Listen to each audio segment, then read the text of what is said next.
Sejam bem-vindos a mais um Fishcast, direto do IFC Brasil 2024, em Foz do Iguaçu, no Paraná.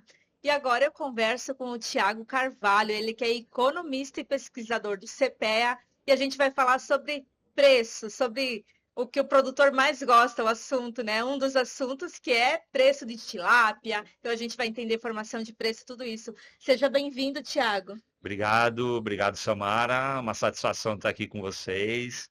Importante momento do setor, né? Reunião de toda a cadeia para poder discutir esse mercado que é tão importante para o agronegócio brasileiro. E, Thiago, esse indicador da tilápia ele é recente, né? Você está no CPEA desde 2002, você estava me falando. Conta pra gente um pouquinho como que surgiu esse indicador, quando foi e por qual motivo? É só fazer um parênteses aqui, né? É importante para quem está nos ouvindo, acompanhando, né? O CPEA é uma instituição, né, lá da Exalc, que é uma universidade, um campus da Universidade de São Paulo, que fica lá em Piracicaba. E o CPEA é um centro de pesquisa que se origina no começo dos anos 80, né, com o intuito de reunir informações da cadeia, principalmente de preço. Então, as discussões, né, em relação à comercialização, compra e venda de mais de 30 produtos, né, logicamente não todos começaram lá, começa lá na década de 80. 94 tem o indicador do boi gordo, né, que é completando 30 anos em 2024, que é um preço que liquida contrato, né, financeiramente na B3, na bolsa, talvez o mais emblemático, muita gente conhece, e mais recentemente a tilápia, né? A gente tem um indicador de tilápia, a gente recebeu uma missão, né, um desafio do setor, capitaneado, né, pelos associados da Peixes BR, né, o seu presidente, o seu Francisco, que buscava assim ter um referencial de preço, né? Eu contei um pouquinho essa história do CPEA, porque o CPEA sempre buscou ter o indicador de preço de qualquer cadeia que seja, para reduzir incerteza, Uhum. assimetria de informação e para você trazer uma lógica melhor de mercado em termos de negociação, de comercialização. Então, o indicador de tilápia ele começa as discussões em 2020, 2021. A gente tem esses preços aí divulgados, né, para toda a cadeia, para toda a sociedade. A partir de 22, podemos dizer assim. Então, é vamos dizer, um projeto, né, um indicador de preços que é um dos mais recentes, mas que realmente é muito forte, né, porque a cadeia comprou a ideia. Então, começa assim com a ideia de ter essa de reduzir a incerteza de mercado, reduzir a simetria e trazer informação para toda uma cadeia para tomar a decisão. E conta pra gente, Thiago, como que é formado o preço da tilápia, né? Quais são os parâmetros, qual que é a frequência, né, que vocês baseiam Sim, nisso? a gente conversa com os produtores, com a indústria, né, com os frigoríficos intermediários todas as semanas, né? Então, todos os dias da semana, basicamente a gente foca, né, são 5 grandes regiões que a gente vem divulgando. Eu fui até cobrado aqui já na feira para, Thiago, porque a gente não tem preço na minha região, né? Isso é um construto, né? Então, assim, começa com a região do Paraná, São Paulo. Agora já está em Minas Gerais, Morada Nova. Então, a ideia é a gente estar conversando com esses agentes que vêm negociando o preço da tilápia. O que a gente divulga é o preço da tilápia até 1 quilo, né, negociado. Então, a ideia assim, é reunir todas essas informações: peso, o preço negociado, o preço realmente efetivado na negociação. E o que a gente divulga é reais por quilo, uma vez na semana. Então, vocês conversam com quem está na cadeia ali, comprando e vendendo e produzindo, e ali vocês fazem esse indicador. Perfeito, tem toda uma parte estatística. É claro, eu vou falar, vou ligar lá no CPE, vou falar que eu vendi a tilápia por R$ 40, eu Não. comprei por 5. Então, obviamente, tem todo um tratamento estatístico. Então, quanto mais informação sim é melhor para a gente tirar fora esses outliers, mas a gente está conversando efetivamente com quem compra e vende. Então, ali tem a formação, né, a base para poder. E isso é importante para o mercado, né? E que dá uma mais segurança para quem está produzindo a tilápia também. Sim, para quem está produzindo, obviamente, né? Para quem está nesse ambiente de comercialização, compra e venda. Eu acho que se eu tivesse no mercado sem um referencial de preço, eu não saberia para onde ir. Uhum. É importante o referencial, acho que para todos os setores, não só de preço, mas um referencial de produção, um referencial climático, vai chover, não vai chover, por exemplo. Então, a gente busca isso. A ideia do indicador de preço é exatamente isso, dar uma clareza para o mercado e vou além, né? Atrair investimento. Porque se eu sei que eu tenho um mercado maduro, um mercado claro, é claro que eu vou ter negociações específicas, momentos não tão bons, mas eu tenho, obviamente, uma certificação que tem o preço referenciado, eu vou colocar dinheiro no negócio, eu vou trazer, atrair investimento. Então, isso acaba sendo válido para todos, né? Para toda uma cadeia. E desde esse período que foi 2020, 21, 22, que começou esse novo indicador, o que chama atenção no preço da tilápia? Tem algum fator que chama alguma oscilação, alguma alteração? Um Olha, histórico? sim, a tilápia vem se desenvolvendo muito, tanto no mercado interno, em aumento de produção, assim como no mercado externo. Então, o que a gente realmente viu nos últimos meses, podemos dizer, nos últimos anos, né, desde que a gente começou nesse curto espaço de tempo, foi um crescimento do preço da tilápia, uma valorização no preço da tilápia até 2023. Isso estimulou o produtor a produzir mais, a investir mais em tecnologia. O que a gente nota em 24, né, é um cenário de tilápia, né, com uma maior oferta no mercado. Isso faz com que a tilápia fique com um peso maior, é uma característica natural de oscilação.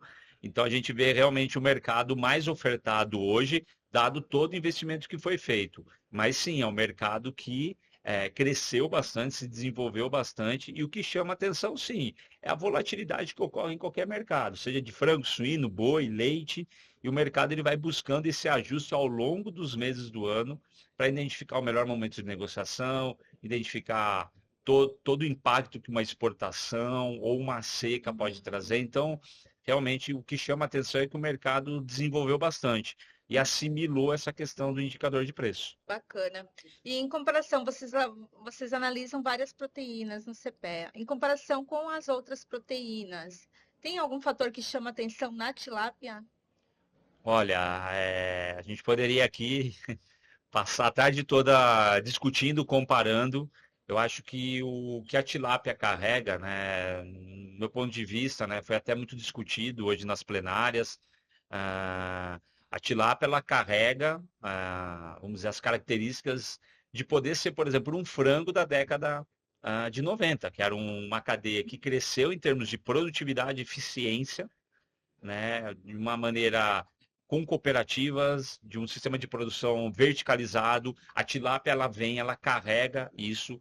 Ela é um sistema que tem na sua característica uma intensificação natural, porque eu tenho áreas mais reduzidas onde eu posso assim colocar muita tecnologia. Isso eu observo na cadeia do frango, na cadeia dos suínos, em termos de verticalização, e obviamente o tipo de consumo, né? A tilápia a gente vende uma carne branca, podemos dizer assim, né? Uma proteína leve que precisa ser desenvolvida em termos do consumidor, que foi um pouquinho que passou a suinocultura. A suinocultura, por muito tempo visto, né, como uma carne que não fazia bem, uma carne de difícil preparo.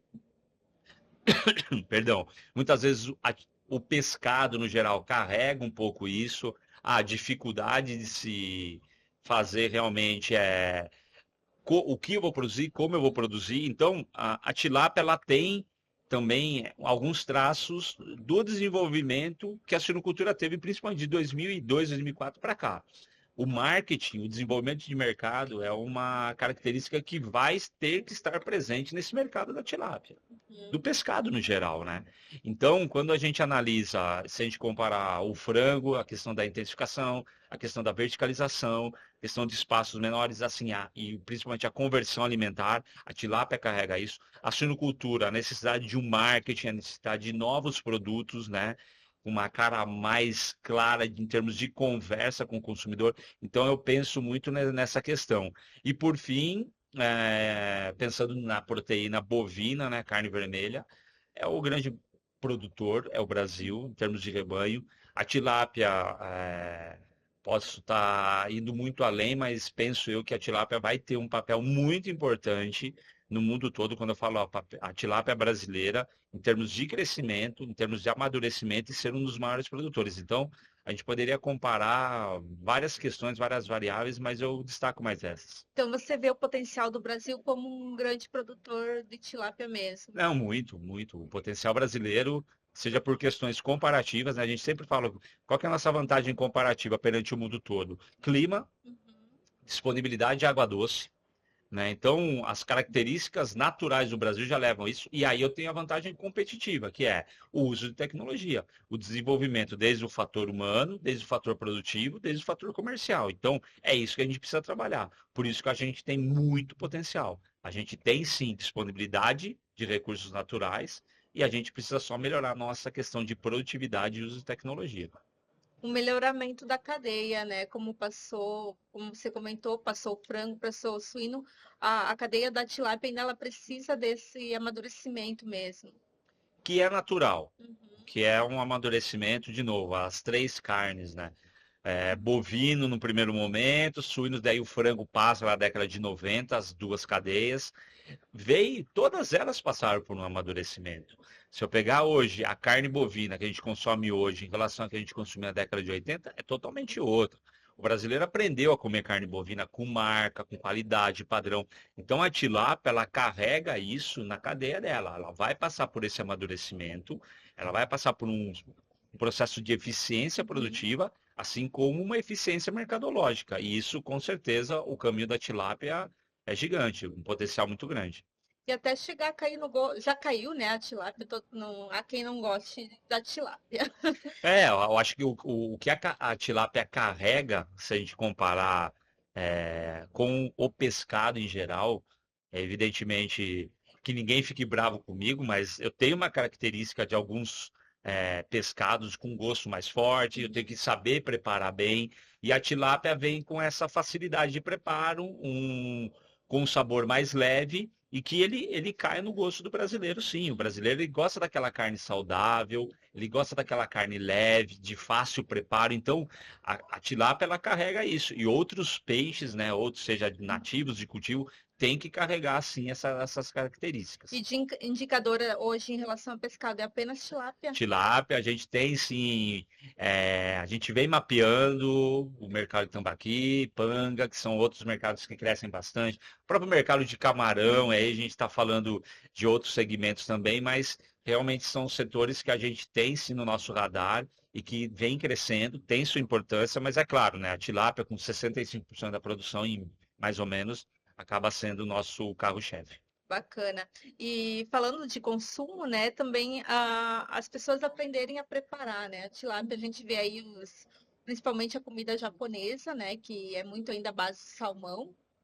E ela tá que é um peixe importado para nós. E hoje eu já vejo que a comida japonesa no Brasil, pelo menos que é muito consumida, está aprendendo a usar, né? Isso chegando ao consumidor, tendência é crescer o consumo de tilápia também.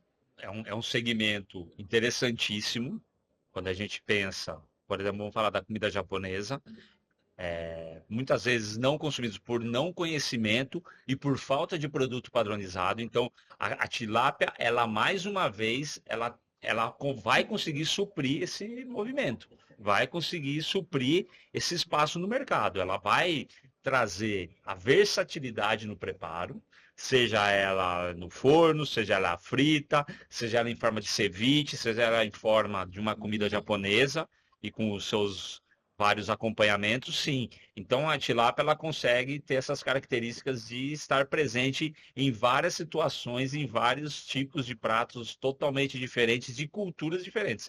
Então o céu é o limite para a tilápia. Bacana. Então, na opinião do Tiago, a nossa tilápia brasileira tem potencial absurdo. Absurdo é focar na questão sanitária, ter um produto seguro, um produto saudável, relações comerciais, né? E acessos, trabalhar a imagem do produto. O brasileiro ele gosta de experimentar coisas novas, mas ele gosta também de conhecer o que ele está consumindo. Então, um bom marketing, um bom desenvolvimento do mercado, tanto interno como externo, são fundamentais. E cada vez mais a tilápia vem conseguindo espaço aí na mesa do brasileiro. Ok, então eu agradeço muito a presença do Tiago Carvalho, do CPA Exalc, aqui no IFC TV. Muito obrigado, eu que agradeço. Satisfação, prazer. Obrigado.